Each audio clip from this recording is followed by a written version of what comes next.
No headlines, no announcement, no warning, just silence, until the paperwork dropped like a royal guillotine. In one move, Buckingham Palace didn't just reject Meghan and Harry's children, it erased them. No HRH titles, no royal duties, no place in the line of succession, nothing. For a monarchy that speaks through centuries-old rituals and calculated pauses, this was their loudest message yet. Archie and Lilibet, the children once hailed as symbols of a modern royal future, have now been officially cut off from that very future. Not sidelined, not paused, but permanently locked out. And while Meghan and Harry may frame this as another attack, another injustice, the truth runs deeper and colder. Because this wasn't about emotions, it wasn't even about scandals. It was about order, bloodline, protocol, and survival. What Meghan and Harry failed to grasp is that the crown doesn't play by California rules. And it certainly doesn't bend for camera crews, book deals, or podcast pity parties. They thought they could control the narrative. But the monarchy was playing the long game, quiet, patient, inevitable. And when the final blow came, it wasn't with fanfare or a public statement. It was with a legal maneuver so clean, so calculated, it severed Archie and Lilibet from royal history like they were never part of it. What comes next isn't a PR war. It's something far worse for the Sussexes, irrelevance. Because without those royal ties, their billion-dollar brand starts to crumble. And that is what Buckingham Palace knew all along. But the real question is, how did it come to this? And why was this erasure years in the making? Stick around, because the truth behind this quiet royal strike is more ruthless than anyone imagined. Long before Meghan ever set foot inside Buckingham Palace, the rules of who could and could not be a prince or princess were already carved into stone. In 1917, King George V issued a document known as the Letters Patent, a seemingly dusty piece of royal paperwork that now looms over Meghan and Harry's children like a thundercloud. On paper, it looked simple. It defined exactly which descendants of the monarch would automatically receive royal styles and titles. In reality, it was a fortress built to protect the crown from chaos, opportunism, and scandal. The Letters Patent wasn't designed for Meghan and Harry. It wasn't even designed for modern times. It was written for an empire, not a tabloid age. But its ironclad rules have survived 2 world wars, abdications, divorces, and media frenzies. It doesn't care about public sympathy or celebrity PR. It only cares about order. It's monarchy at its most ruthless, codified, calculated, and completely unbending. For Archie and Lilibet, those rules are more than a technicality. They're a gatekeeper. Royal bloodline? Required. Birth under the crown's jurisdiction? Required. Recognition by the Church of England? Required. Without those 3 pillars, the palace can't and won't extend titles. No exceptions, no California carve-outs, no Montecito exemptions. Harry and Meghan either underestimated this or believed their celebrity power could override it. But the monarchy isn't a Hollywood studio. It's a 1,000-year-old system built to survive exactly these kinds of challenges. The Sussexes thought they were playing chess. The palace was playing centuries-long survival. And that's why, when the decision came down, it felt like a shock to the world, but not to the insiders who understand these rules. Because the Letters Patent didn't just set guidelines, it sealed Archie and Lilibet's fate long before they were born. But the real warning sign that Meghan and Harry had misread the system came years earlier, hidden in plain sight, on a single piece of paper tied to Archie's birth. And that small, silent change would become the first crack in their royal dream. When Archie Harrison Mountbatten Windsor entered the world in May 2019, the moment should have been pure royal joy. A baby born into history, cheered by crowds, destined to carry the Windsor legacy into a new generation. But behind the soft focus photos and carefully staged interviews, something happened that sent ripples through the palace corridors and across the press. Something buried in the fine print of his paperwork. On Archie's birth certificate, Meghan's name vanished. Where Rachel Meghan Markle once appeared, it was replaced with the grand, but strangely impersonal, Her Royal Highness the Duchess of Sussex. This wasn't a minor typo or a clerical update. It was a deliberate alteration, and one with no precedent. Even Diana, who was once married to the future king, and Kate, now the Princess of Wales, kept their names intact on their children's certificates. The sudden switch sparked questions that the palace refused to answer. Was this Meghan's idea? A symbolic erasure of her old identity to cement herself fully into the royal machine? Or was it the palace's command? A calculated distancing of the monarchy from its newest and most controversial duchess? Either way, the optics were jarring. a mother stripped of her name on her own son's legal record. It felt less like tradition and more like a warning shot. For royal watchers, this small administrative change whispered a bigger truth. Archie's place in the royal story wasn't as secure as the official photos suggested. Birth certificates are more than legal documents in the monarchy. They're symbolic acknowledgments of legitimacy and continuity. And by tinkering with Meghan's identity on Archie's paperwork, the palace sent a message without ever speaking. This child may never fully belong. That one act cracked open a Pandora's box of speculation. Was this about title eligibility? Was it about the persistent surrogate rumors the couple never fully silenced? Was it about Meghan trying to rewrite her image before her American brand took flight? Whatever the motive, the damage was done. Archie's birth certificate, a document meant to confirm his place in history, became a flashing red light of how precarious that place truly was. But if Archie's paperwork raised eyebrows, the arrival of his sister would do far more than that. It would push the palace's silent resistance into open defiance. When Lilibet Diana Mountbatten Windsor was born in June 2021, it should have been another historic moment. A royal daughter named after the Queen herself, a symbol of reconciliation, legacy, and continuity. But instead of fanfare, balcony appearances, and framed notices outside Buckingham Palace, her arrival was marked by a press release. There was no trumpet call, no official palace statement, no royal doctors standing outside St. Mary's Hospital. Lilibet wasn't born in the UK or even in a Commonwealth country. She was delivered in a private hospital in Santa Barbara, California, thousands of miles and worlds away from the crown. And that distance wasn't just geographic, it was symbolic. Unlike her brother, there were no formal acknowledgments of her birth by the royal institution. The Queen, who had just been immortalized in her granddaughter's name, issued no public congratulations. There was no inclusion in palace records, no trace that the Windsor machine had even noticed. And in royal terms, that kind of silence is thunderous. Because when it comes to monarchy, omission is never accidental. It is deliberate, strategic. A silent veto cloaked in tradition. For every other royal baby in recent memory, no matter how distant from the throne, there was a ceremony. There was protocol. There was a signal that they belonged. But with Lilibet, there was nothing. She wasn't woven into the family's tapestry.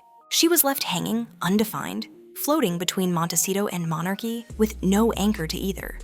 The question isn't why Meghan and Harry chose to keep things private. The question is why the palace didn't fight for any recognition at all. And the answer cuts deep.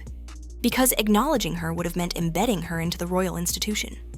Legally, symbolically, publicly. And that was a line Buckingham Palace had already decided not to cross.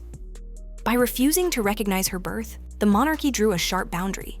Meghan and Harry's daughter might carry royal DNA, but she would not carry royal status. Not by law, not by name, not by precedent. And as the silence stretched, it became clear that this wasn't an oversight. It was a declaration, a firm, icy one. The palace wasn't just disengaging. It was erasing, not out of cruelty, but out of self-preservation. But what really sealed Lilibet's fate came not at her birth, but during the one moment that could have changed everything, her baptism. And what happened next would make the palace's silence look like a shout. For centuries, a royal baptism has been more than just a religious ritual. It's a symbolic rite of passage into monarchy itself. It ties a child not only to the Church of England, but to the crown, to history, and to legitimacy. In royal tradition, a baptism is the moment when a Windsor becomes more than just a baby. It's when they become a royal. So when it came time for Lilibet's baptism, the stakes were enormous.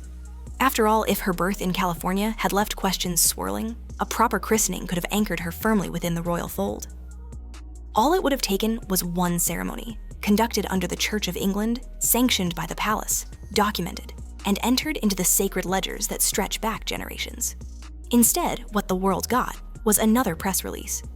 Meghan and Harry hosted Lilibet's baptism themselves, on their terms, in California. There were no royal godparents, no Archbishop of Canterbury, no royal chapel, no palace photographs. No historical robes have been passed down since Queen Victoria. Just a celebrity-studded event in Montecito, wrapped in privacy but delivered with a curated dose of PR spin. But in the eyes of Buckingham Palace, and more importantly, the monarchy's protocols, none of it mattered. The Church of England never officially recognized the baptism. No entry was made in the Royal Spiritual Archives. No confirmation of religious legitimacy was filed.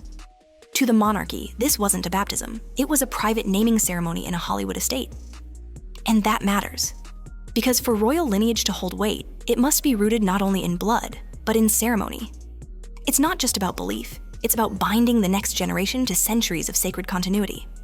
George, Charlotte, Louis, and even Archie each had their baptism publicly acknowledged by the church and marked as part of the royal spiritual chain. But Lilibet? She was left in a gray zone, born outside royal jurisdiction, baptized outside royal tradition, and recognized only by her parents and their chosen friends. This wasn't an insult, it was a verdict. By failing to follow protocol, or refusing to submit to it, Meghan and Harry essentially created a child whose connection to the royal institution remained unsealed. And in the monarchy, anything unsealed is treated as invalid, incomplete, outside the fold. The real tragedy? This wasn't even about Lilibet, it was about the institution. Because while Meghan and Harry saw their daughter as part of a modern fairy tale, independent, free, beloved, the monarchy saw her as a break in the chain, a symbolic rupture too risky to overlook.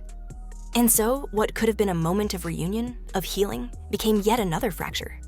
A soft yet irreversible divide between the House of Windsor and the California outpost, once called Sussex.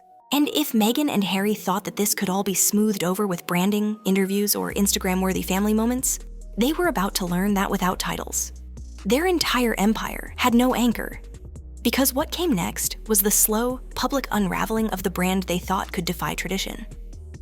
When Meghan and Harry walked away from their royal duties in 2020, they didn't just step back from the firm, they launched what would become one of the most polarizing celebrity brands of the decade: Sussex. On the surface, it looked sleek, modern, and powerful. A couple free from the shackles of protocol, ready to tell their truth and build an empire on their own terms. But peel back the layers, and the foundation of that empire was still soaked in royalty. The titles, the lineage, the family history, they were the scaffolding propping up every book deal, podcast contract, Netflix docuseries, and magazine spread. Without the royal backstory, there was no story. Without the crown, there was no sparkle. And that's why Archie and Lilibet mattered so much to the Sussex brand. They weren't just children, they were symbols. Proof that the bloodline continued through Meghan and Harry. They were the Sussexes' most powerful connection to the monarchy, which they publicly rejected, but privately relied on. The world may have seen two adorable kids growing up in California, but behind the scenes, these children were being positioned as the bridge between two worlds, Hollywood and royalty. From Netflix's highly choreographed baby bump reveals to soft-focus family portraits with subtle nods to Windsor legacy, every image was a carefully curated blend of privacy and prestige. Meghan and Harry claimed to shield their children from media attention, but only when it suited them. When cameras were convenient or profitable, those same children became centerpieces of their narrative. But here's the problem. You can't sell royalty when royalty has revoked your access. With the palace refusing to grant HRH titles or official recognition, the Sussex children were suddenly adrift in a brand without legitimacy. Without titles, there's no direct claim. Without baptismal records or formal acknowledgement, there's no royal validation. And without that, Meghan and Harry's billion-dollar narrative starts to look hollow. Every behind-the-scenes moment loses its weight when the very institution you're documenting refuses to acknowledge your position in it. Every speech about legacy, motherhood, and royal trauma begins to feel less like advocacy and more like branding. And that branding starts to break down when the public begins asking, if your children aren't officially royal, why keep invoking that identity? Why sell a royal fairy tale when the palace has shut the gates? For Meghan, who had positioned herself as a global humanitarian mother figure, a mix of Diana's heart and Oprah's brand strategy, the loss of institutional legitimacy hit harder than anyone expected. Suddenly, the Duchess of Sussex wasn't a royal figure navigating modernity. She was just another influencer in couture, holding on to a title that no longer carried weight. And for Harry, stripped of his military titles, rejected by the family he tried to reform, and now watching his children being sidelined from the only legacy he ever truly knew. It wasn't just branding, it was personal. Brand Sussex was never about independence. It was about selective royalty, about rejecting the rules but keeping the crown, about cashing in on the very system they condemned. But without the palace's recognition, that crown has slipped. And what started as a bold rebrand is now crumbling under the weight of protocol. But while Meghan and Harry watched their empire lose its shine, Harry himself made one last desperate attempt to hold on to the legacy he knew was slipping through his fingers. Beneath the Netflix cameras, podcast microphones, and glossy magazine spreads, something far more human was unfolding. Something raw, emotional, and entirely off-script. Prince Harry wasn't just fighting for relevance, he was fighting for blood, for history, for his children. And behind palace doors, away from the headlines, the Duke of Sussex made one last plea. Multiple insiders, some once close to Harry, describe a man unraveling in private while projecting calm defiance in public. According to these accounts, Harry made several discreet overtures to the palace. Letters, calls, private messengers, all with one singular goal: to have his children officially recognized as part of the royal family, not in spirit, but in law. He wasn't asking for palaces or pageantry. He was asking for permanence, for his children to be anchored in the history into which he was born, for their names to be protected in the royal succession, for their titles to reflect their lineage, not their location. And yet, every request was met with the same quiet answer: no. Not because the palace was being cruel, but because it was being consistent. Because in the monarchy's world, protocol is not flexible. It does not negotiate with sentiment. It does not bend to emotional appeals, no matter how royal the blood or how tragic the backstory. To Harry, this wasn't just rejection, it was abandonment. He'd already lost the uniforms, the patronages, the public duties, and most painfully, his identity as a working royal. But to lose recognition for Archie and Lilibet? That was like being erased from the family legacy altogether. He wasn't pleading for titles as ornaments. He was pleading for continuity, for the Windsor name to live on through his branch of the tree. And the silence that came back from Buckingham Palace felt, to him, like a brutal confirmation. The institution no longer saw his children as part of that tree at all. Friends say Harry was incandescent behind the scenes, bouncing between heartbreak and fury. How could the family that raised him now erase his children with a signature? How could the same men and women who walked beside him at his mother's funeral now refuse to acknowledge his daughter? But here's the bitter truth. The more Harry begged, the more the palace hardened its position. Because every emotional appeal only highlighted the gap between Harry's California reality and the monarchy's ancient order. In the palace's eyes, Harry wasn't just pleading. He was proving that he no longer understood the system he came from. And maybe he didn't. Because in the world he had chosen, of therapy, media, activism, and autonomy, feelings do carry weight. Passion is power. But in the monarchy, passion is a liability. And pleading is a weakness. There are only two things that matter: blood and precedent. And both had been compromised. The final straw may have come when Harry reportedly asked for his children to retain HRH status, not just for symbolic value, but for security rights. The palace's answer: titles aren't shields, and they're certainly not bargaining chips. In the end, Harry wasn't just denied, he was ignored, the same way Lilibet's birth was ignored, the same way Archie's title was paused, the same way their baptisms were sidestepped. It was a slow, surgical disengagement. And by the time Harry realized it, the royal door had already closed. And what came next wasn't a soft rebuke. It was a scorched earth decision that made the palace's true position brutally clear. When the news broke, there was no fanfare, no palace statement, no royal wave, just the cold, clinical language of legal filings, and a sudden update on the royal family's official website. Archie and Lilibet were no longer listed with royal titles, just names. No HRH, no prince, no princess, no trace of the honorifics their lineage once promised. This wasn't a delay, this wasn't a technicality, this was erasure. For a royal institution built on tradition and symbolism, this move wasn't a formality, it was a warning shot. Because in the monarchy, names carry weight. Titles aren't just words, they're shields, identifiers, and most of all, legitimizers. The moment those titles were stripped, the message became unmistakable. Archie and Lilibet are not, and never will be, considered royal heirs. Not by law, not by tradition, not by bloodline.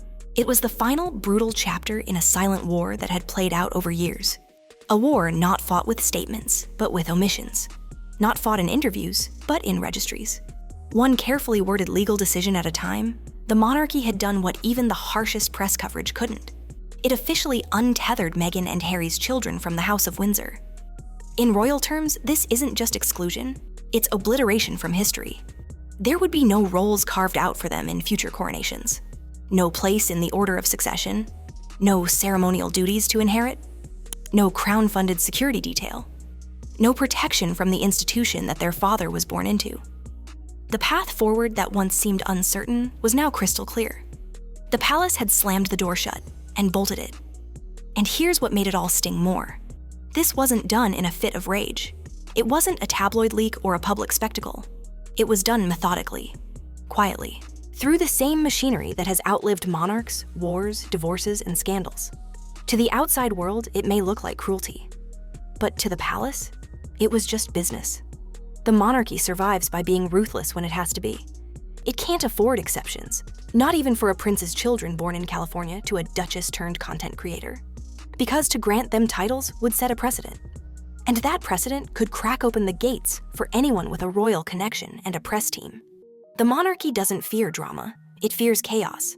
And chaos starts with bending the rules. By making this decision final, the crown wasn't punishing Meghan and Harry, it was protecting itself. Preserving the bloodline, the order, the sacred architecture of monarchy. Even if that meant slicing away its own. Even if that meant rejecting the next generation of a once beloved prince. Archie and Lilibet weren't demoted. They were erased, quietly scrubbed from a history they were never fully allowed to enter. Their only mistake? Being born into a family that demands total allegiance, even as their parents chose freedom. And as the ink dried on the legal documents and their names slipped from the official succession charts, the monarchy didn't just turn the page. It closed the book. But what does this mean for the future of Brand Sussex? For Meghan's carefully curated identity? For Harry's fading royal influence? And for two children caught in a crossfire they never chose? That reckoning comes next. In the end, it wasn't a scandal that severed Archie and Lilibet from the monarchy. It wasn't a documentary, a memoir, or a tabloid expose. It was a signature, a silence, a closed door that echoed louder than any televised interview ever could. They were born with royal blood, but without the royal blessing. Raised in luxury, yet cut off from legacy.